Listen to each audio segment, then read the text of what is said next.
메리 크리스마스. 크리스마스를 즐거워하라. 그런 이제 메리는 즐거워하라는 말이거든요. 이제 즐거워하라. 근데 뒤에 마스는 사실은 이제 크리스날이라는 의미가 있지만, 크리스마스라는 의미가 있지만, 그 마스라는 말은 미사라고 하는 말에서 나와 있는 거라 예배라는 겁니다. 그래서 우리가 성탄일에는 예배를 통해서 즐거워하고 기뻐한다.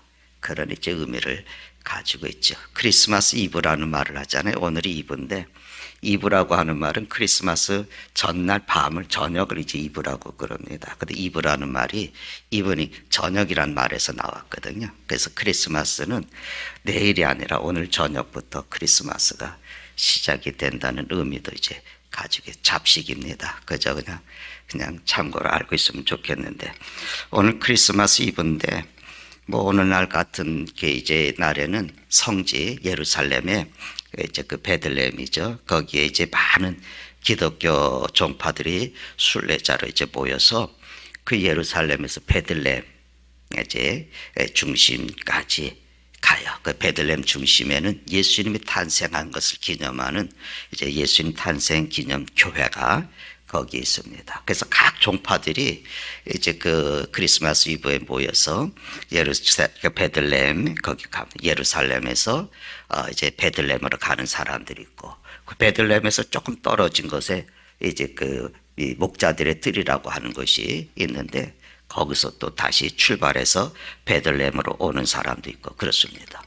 그런데 이제 금년에는 전쟁을 인해서 베들레헴의 순례들을 못하게 되지만, 오늘 우리가 베들레헴에 탄생하신 예수님을 우리가 생각할 수 있는 그런 시간을 가졌으면 좋겠습니다. 베들레헴은 해발, 바다에서 제가 그 해발이 한 700m 되는 고지에 있는 도시예요.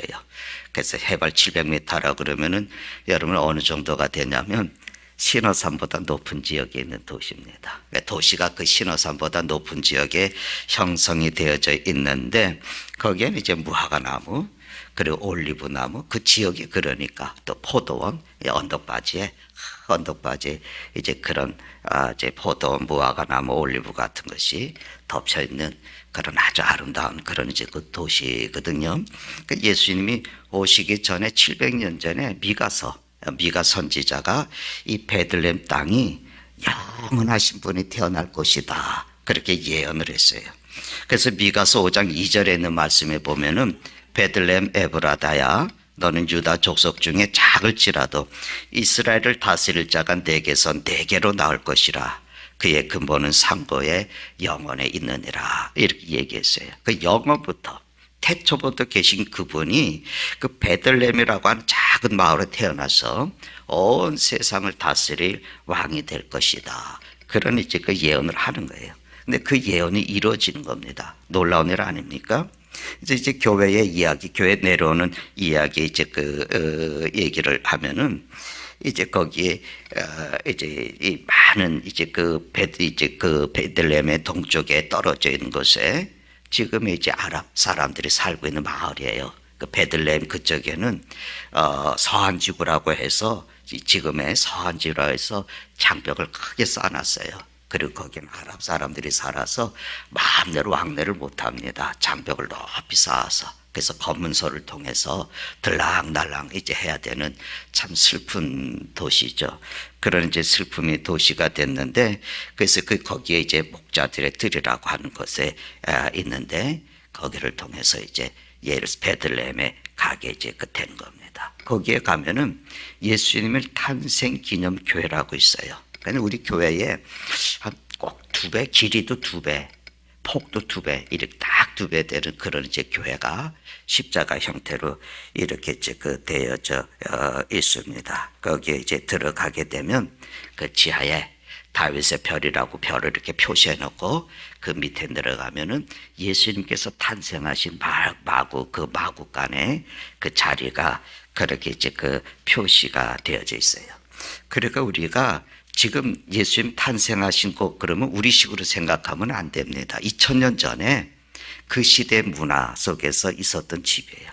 그러니까 좀 여유 있는 사람들은 밑에 굴을 이게 그 다 대부분 이게 모래 사암으로 된 그런 지역이니까 다 굴을 파고 아래는 이제 마구간처럼 이렇게 짐승을 키우고 위에다가 이제 숙소를 정해놓고 삶은 이제 사는 그런 이제 경우들이 또 많이 있고 또 여인숙들도 이제 그렇게 이제 하는 겁니다.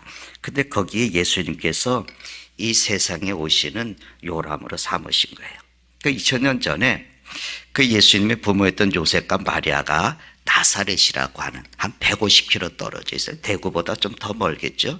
150km 정도 떨어진 나사렛이라고 하는 곳에서 베들레헴으로, 당시에 로마를 다스리던 그 왕이 누구냐면 오늘 그렇게 1절에 그러죠. 가이사 아구스도가 명을 내렸다. 가이사 아구스도라고 하는 이 사람이 황제였어요. 근데 이 사람이 우리 역사적으로 조금 우리 역사적인 배경을, 이 세계 역사의 배경을 좀 보면 이 사람이 누구냐면 가이우스 아우구스투스라는 사람입니다. 로마의 초대 왕이에요. 근데 이 사람이 누구냐면 시저라는 얘기 알죠? 시저라는 장군. 로마의 시저 이런 말을 많이 하잖아요. 이 사람의 양아들이에요. 그러니까 당시에 이제 시저라는 사람이 삼두 정치라고 해서 그 세상을 통치했거든요. 다 점령했어요. 스페인, 독일, 프랑스, 스페인, 다 영국 전부 다 점령하던 장군인데 왕은 못 됐어요. 이제 왕은 못 됐는데 그 양아들이 이제 그 왕이 돼요. 그래서 첫 번째로 왕이 되는데 공화국을 세우죠. 이제 그 원로회에서 같이 이렇게 하는 이 사람이 원래는 옥타비아누스입니다. 옥타비아누스 기억하십니까? 여러분 좀 역사에 재미가 있었던 분들은 기억하실 안토니우스라고 하는 그런 이제 안토니우스 그런 이제 그 장군 있죠. 이 장군하고 싸우는 거예요. 권력을 두고 싸워요. 근데 안토니우스는 누구냐면 클레오파트라하고 이집트의 여왕이었던 클레오파트라하고 이렇게 같이 사랑하면서 그 세력을 가지고 있던 사람인데 악튬이라고 하는 그 바다에서 전쟁을 해요. 이 옥타비아누스하고 싸우다가 패하고 죽습니다. 그래서 유명한 얘기가 있는 거예요. 그래서 클레오파트라가 그 안토니우스가 죽으니까 자기도 독사에 자기가 물려서 자살을 한다는 그 얘기가 있는 그 사람들입니다. 그래서 전쟁에서 이 옥타비아누스가 승리를 해서 나라를 이제 로마로의 황제가 되는 거예요. 그 사람이 황제가 돼서 한 일이 뭐냐면 모든 통치하는 나라에다가 호적하라. 인구조사를 했어요. 인구조사하는 이유는 뭐 내가 다스리는 거 나라가 얼마나 큰지를 보는 것도 있었겠지만 세금의 문제가 있었죠. 그래서 이제 인구조사를 해서 누구나 다 자기가 태어난 고향에 가서 뿌리가 있는 곳에 가서 자기의 이름을 등록을 하는 겁니다. 그래서 이제 황제의 명령을 따라서 그 호족을 등록하기 위해서 요셉도 만삭의 아내 마리아를 데리고 자기의 고향 다윗의 후손이니까 고향 베들레헴에 여행기로 오른 거예요. 아마 빨리 가서 호적하고 오자 그렇게 하면서 갔을 거예요. 그런데 호적을 하는데 사람들이 많이 왔을 거고 또 마리아가 만삭이 되니까 빨리 움직일 수도 없을 거고 시간이 오래 걸리면서 그때 예수 탄생의 사건이 일어났다고 볼 수 있죠. 그래서 나사렛에서 베들레헴까지 그래서 이제 가서 호적을 하기 위해서 갔습니다. 그래서 예수님께서 그래서 다윗의 동네 베들레헴이라고 다윗의 동네라고 불려지는 이 베들레헴에서 탄생을 하시는데 우리 잘 아는 얘기예요. 베들레헴은 베델 그러잖아요. 야곱이 베델로 가자 할 때 베트는 집이란 말이에요. 엘은 하나님의 집으로 가자 이런 얘기인데 베들레헴 그리고 또 마찬가지죠. 베들레헴은 집이란 말이고 레헴은 떡이란 말이거든요. 떡집이라 부유한 도시였던 것 같아요. 떡집이다. 근데 예수님께서 어느 날 그러시죠. 말씀을 주시면서 나는 생명의 떡이다 이런 말씀을 주시잖아요. 기억하십니까? 나는 생명의 떡이다. 이 생명의 떡이신 예수님께서 바로 떡집인 베들레헴에서 탄생을 하는 거예요. 근데 뭐 우리가 잡다한 지식을 가지고 있으려고 하는 것이 아니라 오늘 우리가 생각하려고 하는 말씀은 예수님께서 탄생하셨을 그때에 베들레헴에 살고 있었던 사람들의 반응은 어땠을까? 그런 겁니다. 요한복음 1장 여러분 11절과 12절에 있는 말씀을 보면 우리 한번 읽어볼까요? 같이 읽겠습니다. 자기 땅에 오매 자기 백성이 영접하지 아니하였으나 영접하는 자 곧 그 이름을 믿는 자들에게는 하나님의 자녀가 되는 권세를 주셨으니. 아멘. 요한 사도는 예수님께서 이 세상에 오셨을 때에 두 가지 반응이 있다는 거예요. 정확하게 둘로 나눴다는 거예요. 하나는 뭐냐면 영접하지 않은 사람들, 한 부류는 그분을 영접한 사람들. 그러니까 영접하지 않은 사람에 대한 얘기가 있어요. 첫째는 그건데, 영접하지 않은 대표적인 사람은 오늘 우리가 이제 2장에 있는 말씀을 보면은 여관집 주인이죠. 여관집 주인. 영접하지 못한 여관집 주인에 대해서 누가가 이렇게 얘기합니다. 오늘 7절 말씀을 볼까요? 같이 읽습니다. 첫 아들을 낳아 강보로 싸서 구유에 뉘었으니 이는 여관에 있을 것이 없음이로라. 여관에 있을 것이 없었다. 그래서 갓난 아기를 구유에 누웠다. 구유 여러분 아시죠? 마구간에 있는 그 말이나 소들이 먹는 그 밥통, 여물통이에요. 그러니까 그 여물통이 갓난 아기를 누일 수 있는 요람이 아니잖아요. 그 짐승들이 먹는 밥통이었는데, 사람으로 오신 하나님이 짐승들이 머무는 마구간에 그 가축의 그 밥통에 누워 있었다. 그러나 아주 낮고 천한 곳에 오신 거예요. 만약에 여러분 여관 주인이 문을 이렇게 두드리면서 방이 있습니까? 라고 물었던 그 분이 임산부가 인류를 죄에서 구원하실 구세주의 어머니다, 이 사실을 알았다면 여러분 그렇게 영접을 했겠어요? 아니, 그분이 뭐 구세주 어머니다 이걸 떠나서 만삭의 임산부가 말이죠, 힘들어하고 하는 그 모습을 보고 긍휼히 여기는 마음이 있었다면은 그렇게 여러분 행동을 했을까, 그런 생각이 들어요. 그냥 그렇게 매몰차게 그 밤에 한 대에 머물게 했을까? 자기 방은 내주지 못한다 할지라도 자기 아내 숙소 안에 어디라도 좀 쉬게 하면서 그 밤을 지내게 하지 않았을까요? 그런데 불행하게도 여관집 주인은 구세주를 알아볼 만한 영적인 눈이 없었어요. 아니, 그 눈에는 남이 힘들어하고 어렵고 고통당하는 그것을 바라보는 긍휼함이 없었어요. 우리가 육감이라고 하는 말 좀 하잖아요. 누가 너 어떻게 그거 알았어? 그러면 다 육감이야, 육감. 이런 표현들을 우리가 가끔은 하지 않습니까? 근데 우리 인간은 육감이 아니라 오감을 가지고 있어요. 뭡니까? 시각과 청각과 후각과 미각과 촉각이죠. 이건 다 누구나 가지고 있는 감각 기능인데, 그래서 5가지 감각이라 그래서 오감이라 그러거든요. 살다 보면 우리가 잘 냄새를 못 맡을 때가 있고, 살다 보면은 눈이 잘 보이지 않을 때가 있고, 그래서 고장이 날 때가 있거든요.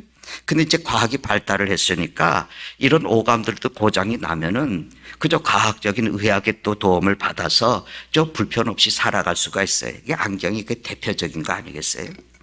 그런데 중요한 것은 오감 이상의 거라는 거예요. 그게 이제 육감입니다. 근데 육감이 좀 발달이 돼 있어야 돼요. 육감이 뭐냐면 영적인 감각이에요. 여러분, 우리의 영적인 감각을 어떻게 하느냐에 따라서 우리의 영원한 인간의 운명이 결정이 되는 거예요.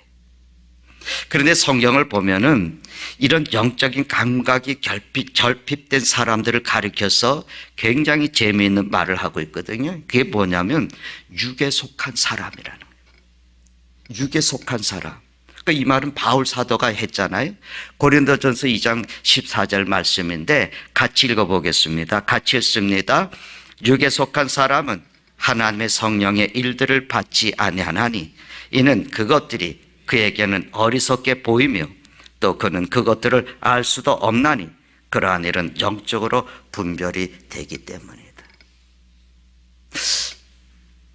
여러분, 세례를 받는다는 게 우리는 별로 여러분, 세례 받는 게 뭐 대단하고 힘드냐, 또 집안에 예수 믿는 사람들이 아이들 세례를 준다든지 또 자라서 아이가 입교를 한다고 하는 것은 대단하게 생각하지 않아요. 그런데 예수를 모르던 사람이 예수 교회를 나오면서 세례를 받는다는 것은 대단한 결단을 하는 겁니다. 그건 뭔지 아시겠어요?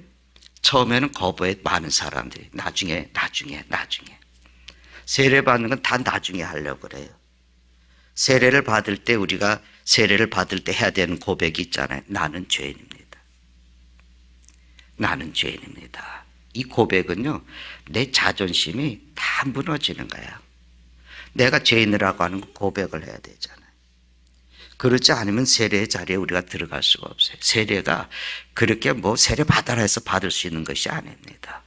하나님 앞에서 내가 내 자존심을 나를 죽여버리는 거예요. 내가 깨어지고 내가 무너지는 건데, 그 속에서 우리는 예수 그리스도를 고백하고, 그리고 내가 예수님을 나의 주인이십니다를 고백하는 거예요. 특히 여자분들보다 남자들이 더 자존심이 강하잖아요. 그래서 예수 믿는 게 쉽지가 않아요. 그런데 그렇게 자꾸만 옆에 와서 누군가가 나에게 그렇게 할 수 있도록 자꾸만 기회를 줄 때 내 영적인 눈이 열려지면서 그 고백을 해가야 돼. 그래서 자기 눈앞에서 구세주를 영접할 수 있는 그런 놀라운 그런 기회를 잃어버리면 안 되는 거예요. 바로 이 육에 속한 사람이 마리아가 문을 두드렸던 여관집의 주인과 같은 겁니다. 그는 영적인 분별력이 없었어요. 하나님께서 자기에게 엄청난 축복을, 메시아를 영접할 수 있는 기회를 주는 것을 그는 알지 못했어요. 그래서 눈앞에서 그는 엄청난 축복들, 영생을 얻을 수 있는, 영원한 하나님 나라에 이룰 수 있는 구세주를 영접할 수 있는 그런 놀라운 기회를 놓쳤습니다. 여러분 삶의 자리에서 영적인 분별력을 가지고 우리 하나님의 섭리에 민감한 반응들을 보이시는 그런 삶들을 이룰 수 있기를 주님의 이름으로 축복합니다. 두 번째는 그 영접한 사람 아니겠어요? 근데 다행히도 영접한 사람이 있었어요. 누가복음 2장은 우리 읽지 않았지만 8절부터 그 사람들의 얘기가 나오는데, 그 대표적인 사람들이 목자들이에요. 이 목자들 그러면 뭐 우리는 많이 생각하잖아요. 딱 목자 하면 떠오르는 데가 어디입니까? 스위스의 그 알프스 지역에 있는 목동들. 그냥 그들이 나른 들에서 말이죠. 푸른 들에서 요들송을 요들레 하면서 요들송을 부르고 큰 양떼들을 이끌고 가는 그런 모습들을 우리가 낭만적인 모습을 상상하잖아요. 근데 당시에 목동이라는 직업은 중요했어요. 왜냐하면 고기도 제공해야 되고 또 성전에서 제사를 드릴 때 사용하는 제물들도 제공하고, 그러니까 이 사람들 중요했는데 사회에선 대접을 받지 못했어요. 그래서 목동들은 좀 천했어요. 애굽에서 이제 그 요셉의 가족들이 다 내려왔을 때 양치는 사람들이었거든요. 그러니까 이제 애굽의 왕이 고센이라고 하는 땅에 가서 살게 한 거죠. 애굽 사람들은 양치는 사람들이 이런 사람과 가까이 하지 않으니까. 그러니까 이제 사회적으로도 이게 별로 이렇게 대접을 받지 못한 사람들이었어요. 그런데 누가복음 2장 그 8절에 우리 읽지 않았지만 거기 말씀해 보니까 그 지역의 목자들이 밤에 밖에서 양을 지키더니, 그러지 않습니까? 근데 이 목자들은 오히려 예수님을 영접할 수 있는 가난한 마음의 사람들이었어요. 마태복음 5장 3절에 심령이 가난한 자는 복이 있나니 천국이 그들의 것이다. 주님을 영접할 수 있는 그 가난한 마음을 가지고 있어요. 저는 어제 제가 말씀을 묵상하면서 조성모 씨 있죠. 조성모 씨가 부른 가시나무라고 하는 그 노래를 잘 못 부르는데 혼자서 흥얼흥얼하면서 다 몰라요. 다 이제 가사 나는데 곡을 다 몰라서 못 불렀는데, 시인가 촌장이 하덕규 씨가 시를 쓰고 곡을 붙였던 거잖아요. 내 속에 내가 너무나 많아 당신의 쉴 곳 없네. 내 속에 헛된 바람들로 당신이 편할 것 없네. 여러분 기억하십니까? 내 속에 내가 너무나 많아 당신의 쉴 곳 없네. 그 노래 기억하십니까? 내 속에 헛된 바람들로, 뭐 이게 가사가 내 곡이 맞는지 모르겠습니다. 내가 편곡합니다. 당신의 변할 것 없네. 당신의 쉴 자리를 내가 빼앗고 내 속에 내가 이길 수 없는 슬픔들, 무성한 가시나무 숲 같네. 바람이 불면은 그 메마른 가지 서로 부대찌면서 울고, 쉴 곳 찾아서 지쳐 날아온 어린 새도 가시에 찔려서 날아가고, 바람만 불면 외롭고 또 괴로워서 슬픈 노래를 부르던 날이 많았는데 내 속엔 내가 너무나 많아서 당신이 쉴 곳이 없네. 그 얘기예요. 사실 이게 자기 신앙의 고백의 노래거든요. 여러분 어떻습니까? 여러분과 저는 구세주시고 주님이신 예수 그리스도 그분을 영접하기에 충분할 만한 우리의 마음이 비어져 있습니다. 너무나 많으면 그분을 영접할 수 있는 공간이 없어요. 내 안에 나로 가득 차 있으면 그분의 문을 두드려도 내가 그분을 영접할 수 없어요. 그래서 내 속에 내가 너무나 많아서 당신이 주님이 쉴 곳이 없다고. 세상의 것으로 가득 차 있으면 여관의 주인처럼 주님을 맞아들일 수가 없습니다. 그리고 이 하덕 교수가 자기의 고백을 한 것처럼 가시나무 마음처럼 우리 마음은 아주 번거로운 것으로 가득 차 있어서 그분을 모셔드릴 만한 공간이 없는 거예요. 예수님이 구세주가 우리 주님이 그 내 마음 어디에도 쉴 것이 없어 하는 그 마음, 그것이 여러분 오늘 우리의 마음입니까?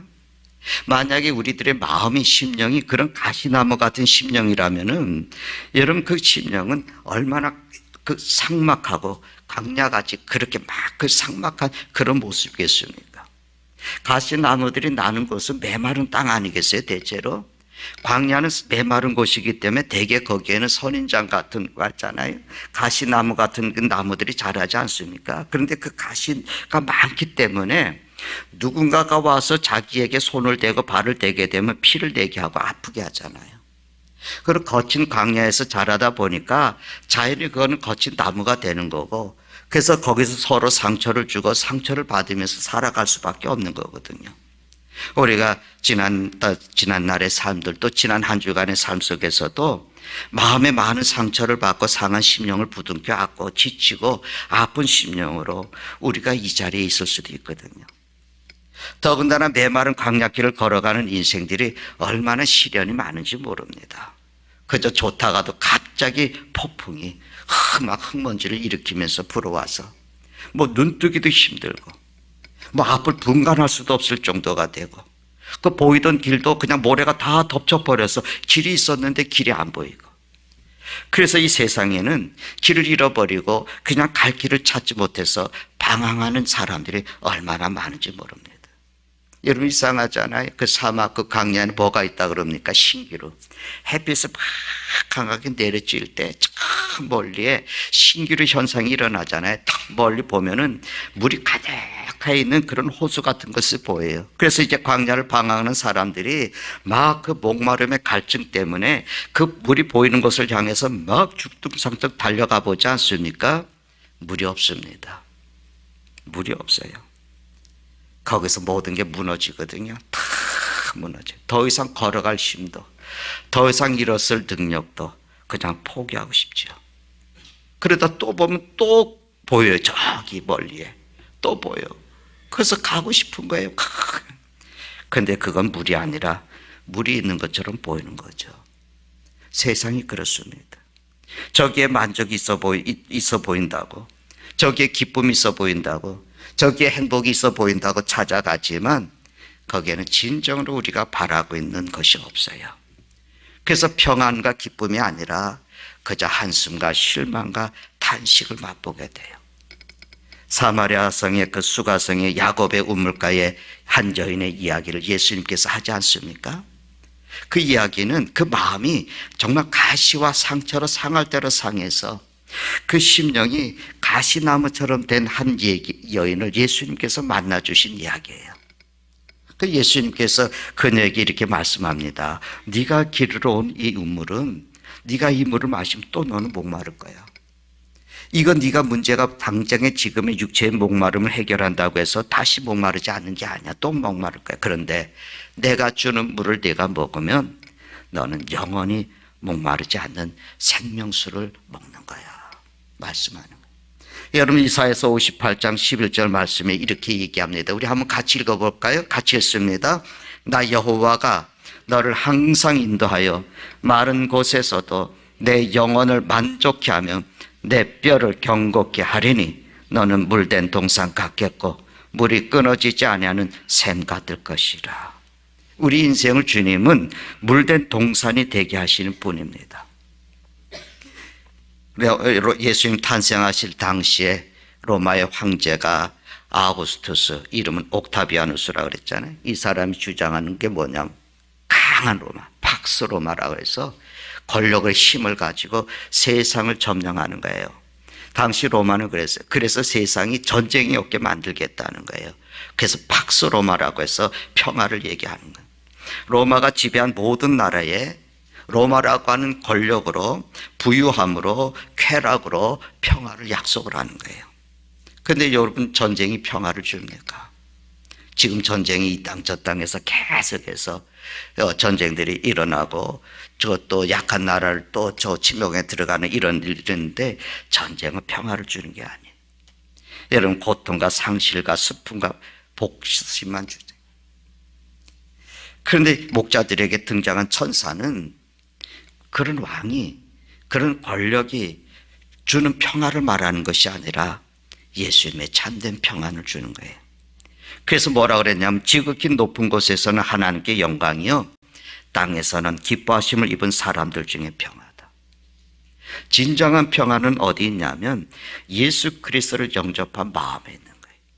우리가 진정한 예수 그리스도를 영접한 마음을 가지고 우리가 살아가면서 하나님의 자녀로서 누릴 수 있는 참 평화를 내가 맛보면 우리는 세상을 평화를 이루면서 살아갈 수 있는 거예요. 천사가 와서 그 약속을 하는 겁니다. 예수 그리스도를 내가 구주와 그리스도를 영접한 마음, 그들에게만 하나님의 자녀로서 누릴 수 있는 참된 평화의 뭐 그것을 약속하는 거예요. 그래서 마음을 열어서 그리스도를 생각하면서 그분이 내 안에 머물기를 구하고 그분이 우리 가정의 주인이 되시기를 원하고 과거의 액자에 나오는 예수님의 형상의 그림들을 이렇게 그려놓고 거기에 뭐라 우리 주님이 뭐래 우리 식탁의 주인이신 그리스도, 예수 그리스도 이 식탁의 주인 뭐 그렇게 써붙여 있었던 거 있잖아요. 그분이 여러분의 인생과 여러분의 가정의 주인 되신, 그분의 말씀에 귀를 기울이고 그분의 말씀대로 내가 살아가고 세상을 바라보는 눈이 아니라 주님을 바라보는 그런 삶을 살 때 이 험한 세상 속에서도 우리는 평화를 누릴 수 있는 거예요. 그분을 내 모든 것의 주인이 되게 하십시오. 내 미래도, 내가 어떤 결정하는 일에도 내가 똑똑해서 내가 계획 속에서 결정하는 것이 아니라 주님이 기뻐하실 일일까? 주님이 원하시는 것일까? 내가 이렇게 하는 것이 주님이 기뻐하시겠지 이게 아니라 주님이 기뻐하시는 일을 우리가 하는 거예요. 그리고 주님이 약속하신 진정한 평화를 경험하고자 하는 이게 사모함이 여러분에게 있기를 바랍니다. 그래서 예수님으로 인해서 내가 평화를 누린다고, 예수님 때문에 내가 인생의 길이 이렇게 행복하다고, 예수님 때문에 내 인생이 물된 동산 같다고 그렇게 삶으로 여러분 증거하면서 여러분의 삶을 이룰 수 있기를 바랍니다. 예수 안에 진정한 삶의 평화 나는 맛봤습니다. 그렇게 고백할 수 있는 하나님의 사람들이 되시기를 바랍니다. 기도하십시다. 이제 우리가 성탄을 맞으면서요, 우리 안에 복잡한 마음들, 그저 혼란스러운 마음들을 비워버리십시오. 원통하고 그저 복수심으로 쌓여있는 마음들도 그 주님 좀 가져가십시오. 그렇게 내려놓으십시오. 그리고 예수님을 마음에 모십시오. 주님, 내 마음에 자정하십시오. 주님 말씀을 내게 들려주십시오. 그래서 그분이, 예수님이 여러분의 삶의 주인이 되게 하시길 바랍니다. 은혜로우신 주여, 오셔서 이 시간 성령으로 역사하시고 우리 마음에 임재하시고 우리에게서 찬양과 영광을 받으시옵소서. 주님, 우리가 주님이 왜 오셨고 우리가 그분으로 인해서 어떻게 기뻐해야 되는지를 우리에게 가르쳐 주시옵소서. 그리고 나가서 이 놀라운 소식을 우리가 체험할 뿐 아니라 우리가 전할 수 있는 하나님의 사람들이 될 수 있게 도와주시옵소서. 우리 주 예수님의 이름으로 기도드리나이다. 아멘.